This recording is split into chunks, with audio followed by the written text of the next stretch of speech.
Então vejam, né? Então o mundo, ele é cristão ou ele é crístico? Ele é crístico, ele não é cristão. 2/3 da humanidade não são cristãos.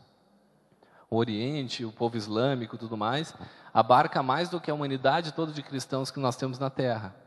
Então nós temos que entender que se nós queremos criar uma unidade, nos unirmos com a grande família terrena, nós não podemos querer impor as nossas verdades e dizer que a nossa mensagem é melhor que a dos outros. Nós temos que respeitar a crença dos outros e construir na unidade os valores espirituais que são a essência de todos.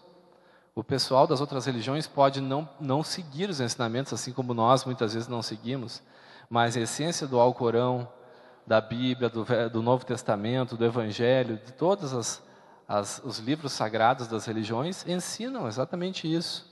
Agora, muitas vezes, os povos não cumprem, né? Então, na verdade, a mensagem crística já venceu na Terra. Então, pessoal, a partir daí, agora a gente vai entrar nos conceitos do que a gente desenvolveu como universalismo crístico básico, o fundamental, que foi o primeiro livro que a gente escreveu sobre esse tema, que foi Universalismo Crístico, o futuro das religiões, lançado em 2007. Nesse livro, a gente estava ainda comparando e analisando as crenças religiosas. E daí a gente elencou 3 alicerces fundamentais que seriam como que a estrutura para essa compreensão espiritual que a gente está falando aqui, de buscar de forma independente espiritualidade. Como primeiro alicerce, a gente estabeleceu a única verdade absoluta que nós temos em mão. Lembra-se que a gente falou antes sobre verdades relativas, aquelas coisas que podem ser interpretadas como crenças, e sobre verdade absoluta. A verdade absoluta é aquela que reflete diretamente o que é Deus e muitas vezes ainda nem a compreendemos. Mas nós temos uma única verdade absoluta e inquestionável que todas as religiões apoiam e que representa Deus diretamente. E o que seria? A única verdade absoluta que temos em mãos é o amor. Deus é amor e as ações de amor para com o próximo refletem diretamente evolução espiritual, crescimento e harmonia. Então, se um dia a gente entrar naquele conflito, eu não sei qual é que é a religião que está certa, a religião do amor é a religião mais absolutamente certa que nós conhecemos. E digo mais, até ateus e agnósticos de coração bom sabem que o amor leva a uma vida mais feliz, de paz e de harmonia. Então, o primeiro dos alicerces a gente entende como o amor ao próximo como a si mesmo, buscando cultivar as virtudes de uma forma verdadeira e incondicional, porque a gente às vezes não se percebe e diz que ama. Depois nós vamos falar mais sobre o amor, que já que amor é tão importante, vamos aprofundar esse conceito. A gente diz que ama, mas às vezes é uma coisa da boca para fora. É uma coisa voltada para os nossos interesses pessoais, ou então a gente mascara esse sentimento dizendo que é uma boa pessoa e que ama os semelhantes, mas não está enxergando que na verdade está somente atendendo aos seus próprios interesses. Então fazer uma reflexão verdadeira e buscar realmente essa questão de amar verdadeiramente.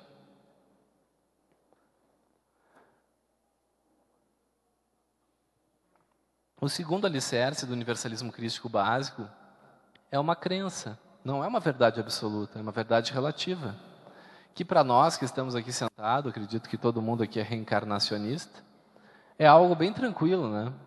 A crença na reencarnação do espírito e do karma, pois sem esses princípios não existe justiça divina. Como que eu vou acreditar que Deus é a suprema justiça e sabedoria, se Ele faz eu nascer com saúde perfeita, com inteligência, com bom desenvolvimento, numa condição financeira satisfatória, e coloca outro irmão meu vivendo numa favela, com imensas dificuldades, com limitações, às vezes com deficiências das mais diversas, e dizer que os dois têm uma única vida para alcançar o famoso reino dos céus, sendo que Deus dá situações tão adversas para esses dois filhos. Onde que estaria a justiça de Deus se analisarmos por esse enfoque? Deus não seria justo, pois Ele coloca um dos seus filhos a 10 metros de chegada da corrida e o outro a 100 metros e quer que os dois cheguem ao mesmo tempo no final da corrida. Somente entendendo a reencarnação e o karma que a gente compreende que essas diferenças existenciais entre cada um de nós, é fruto da nossa semeadura, da nossa colheita do passado, de tudo que nós plantamos. Aquelas pessoas que vivem mais dificuldades estão resgatando karmas para corrigir esses débitos do passado, e no final todos vão atingir essa evolução espiritual, esse alcance. Ninguém vai ser condenado eternamente ao inferno. A partir daí a gente vê uma grande lógica divina, que é o que explica muitas das coisas que nos leva ao espiritismo e às religiões reencarnacionistas, por serem mais de bom senso e lógica. Sinceramente, se não existir reencarnação, e pode não existir, porque eu não sou dono da verdade, eu prefiro desacreditar em Deus, porque eu não aceitaria crer num Deus que te dá uma única vida e não dá igualdade aos seus filhos. Isso até mesmo o mais comum dos juristas daria essa condição de igualdade. E por que Deus, que é a suprema sabedoria, não faria isso? Às vezes, algumas pessoas vêm com explicações do tipo, ele veio para mostrar, ser um exemplo, ser uma pessoa que vem mostrar a virtude, a beleza, a grandeza de Deus. Mas essas coisas não explicam, porque causa separação, diferenciação, para que todos nós chegamos a um estágio de evolução. E daí o terceiro item dessa questão do universalismo crístico, o básico, o fundamental, seria fazer uma busca incessante pela sabedoria espiritual aliada ao progresso científico e filosófico da humanidade. Ou seja, nós temos que integrar a espiritualidade ao desenvolvimento humano como um todo. O Estado tem que ser laico, ele não pode estar envolvido com religião, mas ele deve estar envolvido com espiritualidade, independente de crenças. A partir do momento em que a gente começar a se desenvolver na ciência, na filosofia, em todos os aspectos, analisando valores espirituais e até realizando estudos como de física quântica e outras mais, que vão nos fazer descobrir tecnologias de natureza astral, a humanidade então vai conseguir evoluir para novos patamares. Até mesmo a questão dos combustíveis fósseis, poluentes, tudo isso será substituído por energias muito mais eficazes que o homem ainda não percebe porque ele só está focado no materialismo. Existem coisas muito mais sutis aos nossos 5 sentidos que a nossa ciência não está percebendo por ter uma visão completamente materialista. Então, através desses 3 elementos principais, a gente começou a criar um debate, buscando analisar as religiões e construir esse modelo de espiritualidade reflexiva.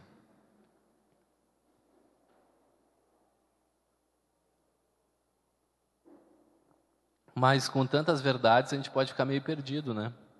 Então as pessoas pensam, mas como é que eu vou saber que rumo eu estou tomando, se isso que eu estou estudando está correto? Tem umas seitas aí que diz que vai passar um disco voador e vai levar todo mundo embora, então cometem suicídio coletivo, se matam, fazem as coisas mais loucas do mundo. Como é que eu vou saber que esse caminho é correto ou não é correto? O primeiro desses 2 roteiros que nos levam a um caminho de bom senso e lógica é a lei do amor. A única verdade absoluta que nós temos. Todos os ensinamentos espirituais que fogem da lei do amor, por exemplo, fazer sacrifícios de animais, rituais e coisa e tal, que causam morte e sacrifício. Isso não está vinculado à lei do amor. Então, isso não é algo que devemos seguir. Como foi dito aqui, uma das premissas da casa é ser a religião do amor, de fazer o bem aos semelhantes. Ou seja, essencialmente, é isso que deve ser feito.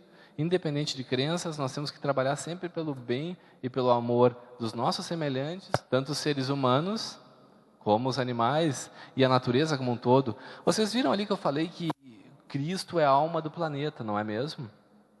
Ou seja, se Cristo é a alma do planeta, o corpo dele é o planeta Terra. Então, qual é a verdadeira paixão de Cristo? A crucificação de Jesus?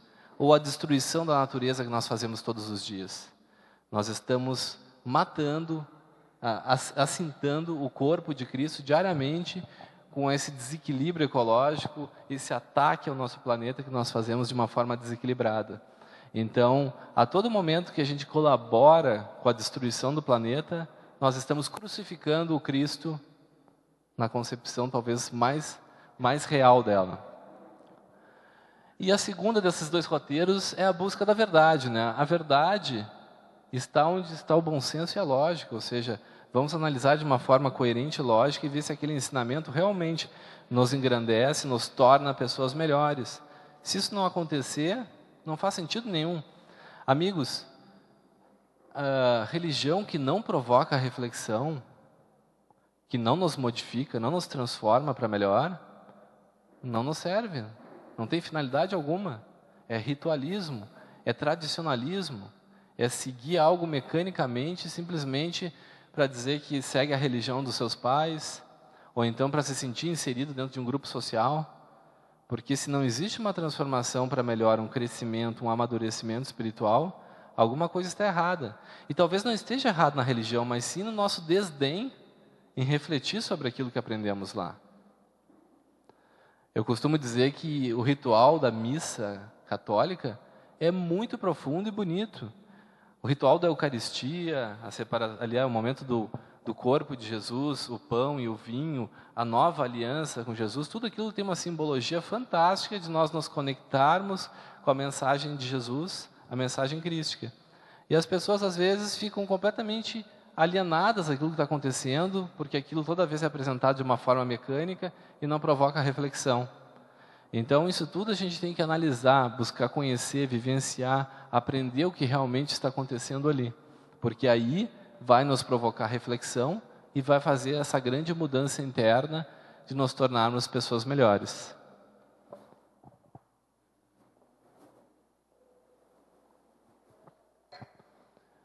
Então, pessoal, está tranquilo daqui? Todo mundo sabe tudo na ponta da língua? Vamos começar as perguntas. Eu sei que é muita informação, às vezes é cansativo, mas vocês no conjunto vão entender a mensagem, vão achar que é bem interessante. E como eu costumo dizer, né, o que eu estou falando aqui não é 1% do que está nos livros. Não é papo de querer vender livro, eu sei que é muito importante vender livro, porque mais pessoas vão ter o conhecimento, mas é através dos livros que vocês vão mergulhar em informações que vocês nem sonham, em histórias ricas e emocionantes que vão transformar vocês. Temos várias pessoas aqui que fizeram, conversando comigo, o testemunho de dizer, olha, os teus livros mudaram completamente a minha vida, abriram uma nova visão. Então, somente através de uma boa leitura, a gente consegue atingir realmente um grau de consciência. E nós estamos com um grave problema, né? A nova geração é viciada em Facebook. Então, eles não têm tempo para ler um livro. Eles têm que ficar no Facebook curtindo lá as coisas. Então, mais do que nunca, a gente tem que estimular de novo o retorno das pessoas a buscar o conhecimento através dos livros. Uma vez uma leitora minha me disse assim, não preciso ler livro, eu tenho tudo no Facebook. O que tu tem no Facebook? No máximo uma frase de bom senso e um monte de coisas sem pé nem cabeça que são soltas lá dentro, né? Então, mais do que nunca, a gente tem que buscar lá na raiz, que é a essência dos livros, né? E que cada vez mais as pessoas estão se desligando disso, elas querem tudo mastigado, pronto, alguma coisa rapidinha, resumida. Não, mergulhem no livro, que o livro vai transformar vocês, a leitura realmente transforma.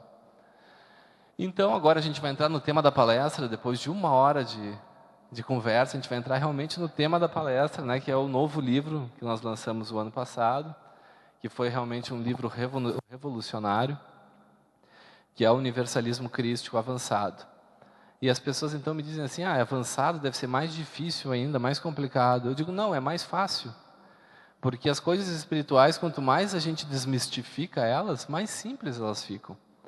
O problema realmente é a gente conseguir colocar em prática isso. A gente conseguir fazer com que as pessoas absorvam e interiorizem, porque o conhecimento espiritual não liberta, é sim perceber e sentir esse conhecimento e vivenciá-lo. Isso aí a gente precisa ter uma aquisição interna de sabedoria e de uma forma transformadora. Por exemplo, eu tenho um conhecimento espiritual vasto, mas muitas coisas eu não consegui ainda interiorizar e perceber e transformar internamente. Isso é uma coisa de trabalho interno, de mudança interna, de vivência, de reprogramação dos nossos hábitos. Vocês sabem que naquele filme Quem Somos Nós, vocês devem ter visto, né, que fala sobre física quântica e espiritualidade, ele nos fala que nós fazemos conexões nos nossos neurônios, o nosso cérebro cria hábitos que são aquelas coisas que a gente acostuma a fazer de forma mecânica. Por exemplo, quando a gente aprendeu a dirigir, a gente tinha que pensar em tudo, né?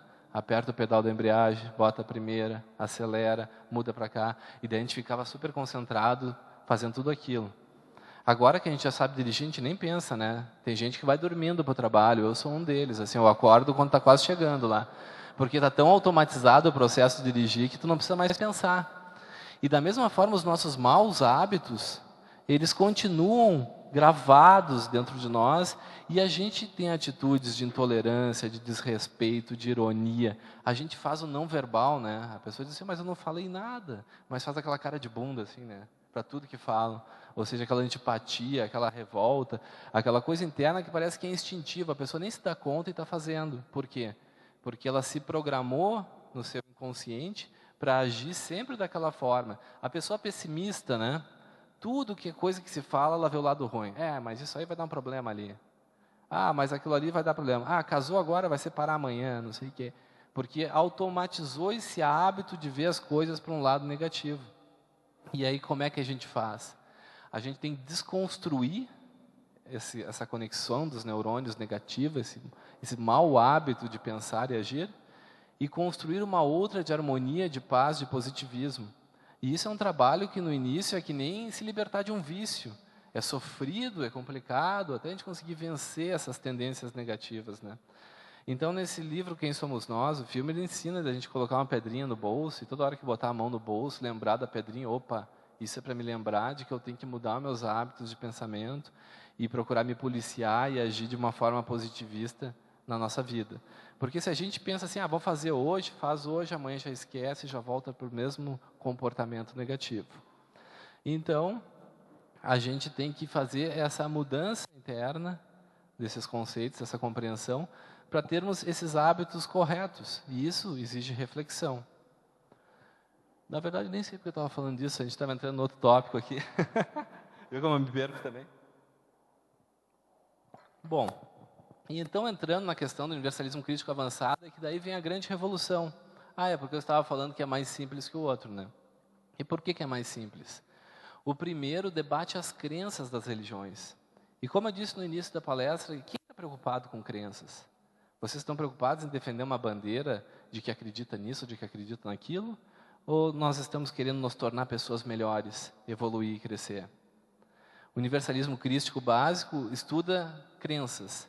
O universalismo crístico avançado estuda comportamento. Ou seja, o que realmente interessa, a nossa transformação interior. E daí, como primeiro elemento dele, repete-se a questão do amor. Vejam só, a compreensão profunda e verdadeira do amor. Tem uma coisa muito importante nisso, não é mesmo? Por que o amor está em todas? Por que ele é o item 1 de toda a transformação e evolução espiritual? Por que isso parece que é a essência principal, tanto que Jesus disse, ama teu próximo como a ti mesmo? Deus é a única expressão de amor plena, absoluta que nós temos em mão. Por que o amor está em tudo, né? Então nós temos que pensar e compreender um pouco o que é esse amor. Mais adiante a gente vai estudar ele mais a fundo, porque a gente está com uma grave distorção de entendimento do que é o amor. O segundo item do universalismo crítico avançado, olha que coisa simples, né? Uma frase bem pequenininha. A busca de autoconhecimento.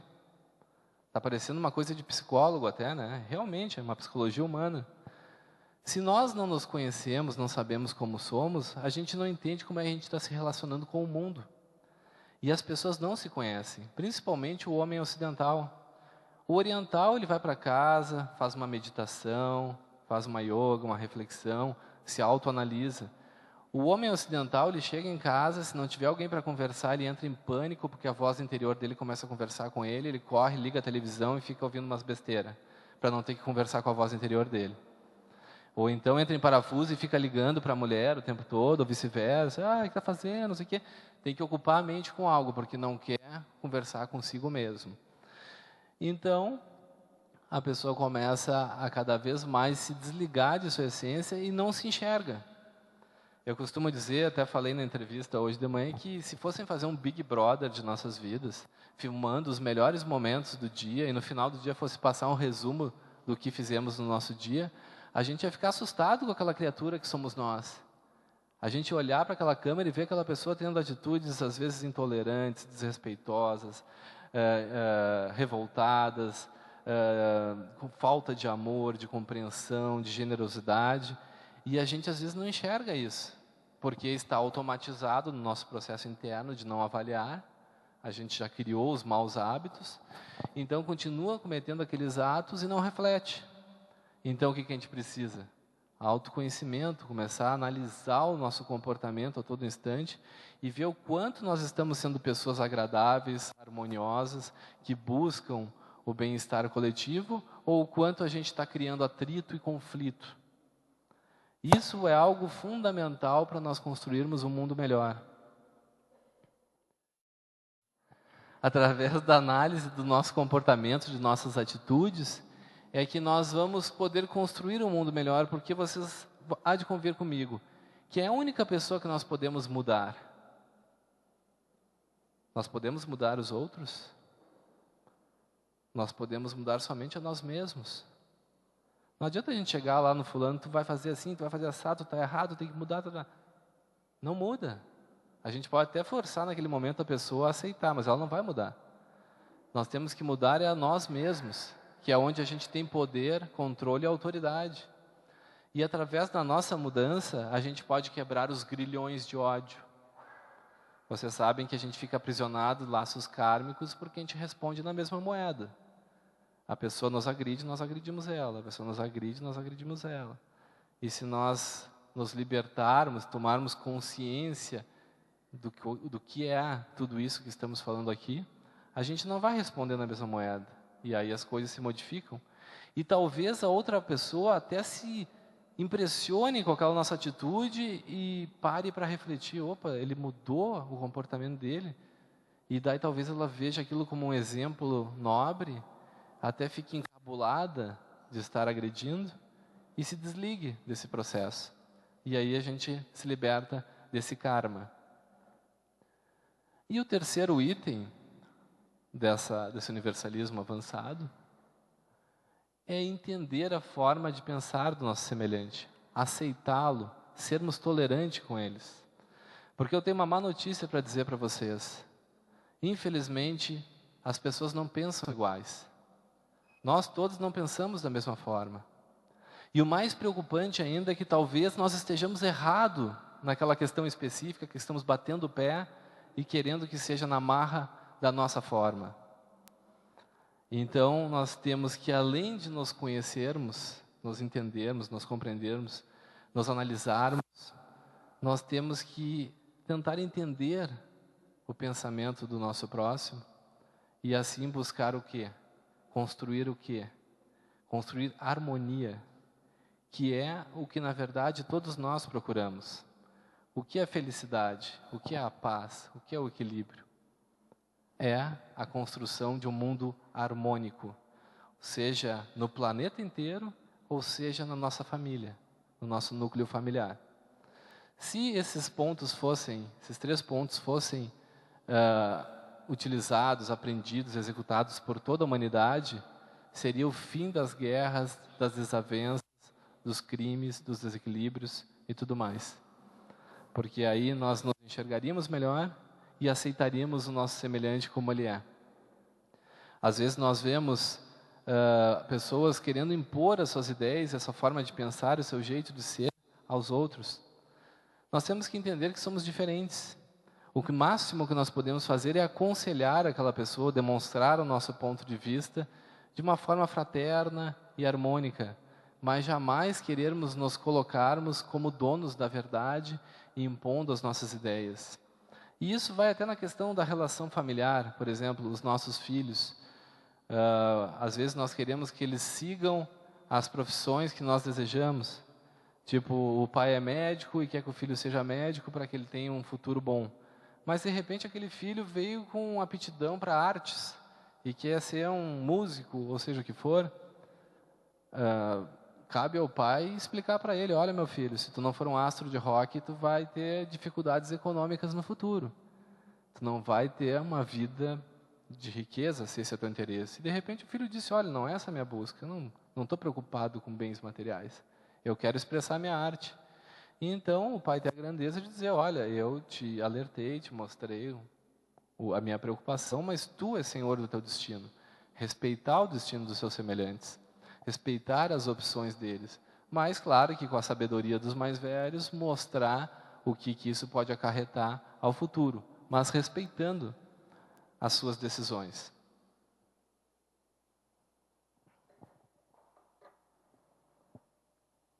Calma, pessoal, só falta mais umas 2h30 para acabar. Eu estou brincando, já estamos chegando mais para o final da palestra e para a parte mais conclusiva. Então, nós vemos que o autoconhecimento leva à verdadeira evolução. É impossível evoluir em cima de ilusões e hipocrisias. Às vezes as pessoas frequentam religiões a vida inteira. Vocês se lembram daquela novela que tinha uma mulher que se chamava Perpétua? Acho que era Tieta, né? E ela era toda santa, toda religiosa, mas fazia um monte de maldade. Às vezes a gente está agindo assim, a gente vai lá e sabe tudo, e frequenta, e trabalha no centro espírita, mas no dia a dia a gente faz várias malvadezas que passam despercebidas, a gente não reflete, não analisa sobre elas. E quando as pessoas muito falam isso, é porque algo está acontecendo de errado, né? Então, vamos procurar ouvir o que as pessoas estão apresentando para nós. Por que todo mundo está reclamando de mim? Por que todo mundo diz que eu sou assim, assado? Ah, não vale responder, eu sou assim e ninguém vai me mudar. Nós temos sim que nos transformarmos sempre para melhor. Nós estamos aqui para evoluir, para crescer. Nós não podemos voltar para o plano espiritual igual como aqui chegamos. Nós temos que nos aperfeiçoar, melhorar, nos tornarmos pessoas melhores. O que Deus espera de nós? Nós devemos fazer promessas de subir uma escadaria de joelhos, de fazer procissão para lá ou para cá, ou fazer uma promessa de nos tornarmos pessoas melhores? Eu acredito que Jesus, Maria, todos eles aplaudam quando a gente faz uma promessa de nos tornarmos pessoas melhores. Porque sacrifício de andar de joelho não espiritualiza ninguém. Então a gente começar a perceber isso, tipo, eu não perdoo a minha irmã que me fez isso há 5 anos atrás, mas eu quero fazer uma promessa de que se eu atender aquilo, eu vou perdoar a minha irmã. Olha só que promessa maravilhosa e bonita, né? Que com certeza até o pedido vai ser atendido. Então, o que interessa para a espiritualidade não é nem que se acreditam neles. Jesus não está preocupado se acredita nele. Ah, se não acreditar em nosso Senhor Jesus Cristo, não vai para o céu. Jesus não está preocupado com isso. Deus não está preocupado se acreditamos nele. Um ateu é capaz de entrar e nós não.